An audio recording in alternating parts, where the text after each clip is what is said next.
Okay, so Brisbane City Council has made some changes to the way that they process applications. So more specifically, those first few steps that they actually carry out when they receive a development application. Now, in today's video, what I want to talk through is exactly what has changed, and more importantly, the two differences that you guys are going to see in terms of being design professionals, clients, all of that sort of stuff. So what the impacts are to you guys. So let's start first and foremost with the old process. So back in the good old days, what we used to do is we would lodge the application. Council would go through and check that we've met the mandatory requirements, so make sure we have the required proposal plans, the required forms, all of that sort of stuff. Then they would go and upload them to their system and generate a fee quote.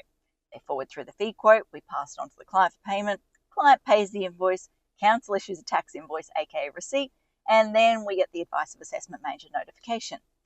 Now, what's actually going to happen? We lodge the application, council goes through again, checks everything, uploads it to the system, but then they issue an action notice with a fee quote attached.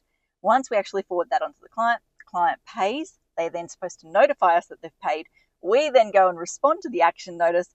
Council then checks the receipt on their side. They issue the invoice back, the tax invoice back to us.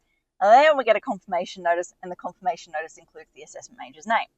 Now, for you guys, on your side of the fence, probably 90-95% is going to remain unchanged. Like, you're not going to notice many differences at all. But there are two key things in particular that you will kind of start to see.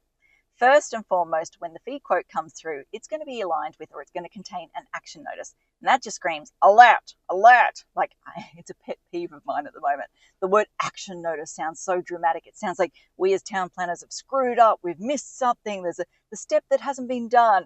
And I can already see there'll be a lot of clients that are just like, what's going on? Why are we getting an enforcement notice? Like, why so dramatic? What have you done wrong? And it's like, nah, just standard part of the process, guys. So yeah, I personally hate that terminology. We've been actively trying to modify the wording in the emails when we forward it on. So deleting council's correspondence, changing the subject line, all of that sort of stuff, just to not scare people, because I think it's overly dramatic and unnecessary. And side tangent, it's not Brisbane City Council that's suddenly come up with this weird and wonderful process. So I can't sit here and say, oh, what are they doing there? They're losing their marbles, like it's silly, blah, blah, blah. They've just quite simply aligned with all the other, well, not all the other, a lot of the other councils out there. So they're just following everyone else here. It's not them paving a new way and coming up with some weird and wonderful process.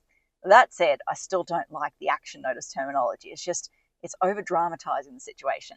So yeah, when you or your client see action notice, don't freak out. Don't think that something's been missed or something's been stuffed up. It's just the standard wording that's used these days. Now, the other thing is, like I said before, once you actually get the fee quote and pay the fee quote, you kind of got to notify us that you've paid the fee quote so that we can then respond to that action notice to council, because the timeframes for the next stage don't start ticking until we've responded to council. So there is technically a way we can kind of work around this if the client forgets to notify us. So once that tax invoice comes through, that can be a trigger for us to go, oh, client must have paid. We might have to notify council that we've responded, or formally respond to the action notice, I should say. So there is that kind of fallback safeguard mechanism, let's just say. But it takes a few more days for that to happen. So if you want to keep your job moving smoothly and quickly, which everyone does, let's be honest, it's in your interest to notify us, or the client's interest to notify us as soon as payment's been made. So yeah, like I said, slight change to some of the steps. 90-95% of it you guys won't notice. It means nothing for you guys. But the two things are, when you see that action notice terminology, don't freak out. And then make sure you or your clients notify us when payment's been made so that we can trigger that next step in the process and keep things moving really efficiently. Okay, I think that covers off everything I want to talk about today. As I always like to say, until next time, thanks for watching. For all you red tape lovers out there, I have one thing to say. Well, no, actually, I've got three. Number one, the advice provided in these videos is general in nature. It's not site-specific. You would be a silly Billy to go and make financial decisions based on this advice without first checking with the town planner. Don't be a silly Billy. Number two, Brisbane Town Planning is in no way linked to Brisbane City Council. The views expressed in these videos are my own, not council's. So if you don't like them, blame me, not council.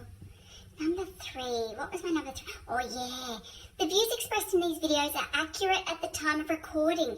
If you're watching this video back 10 years from now, the views may not be so accurate. That's all. Bye.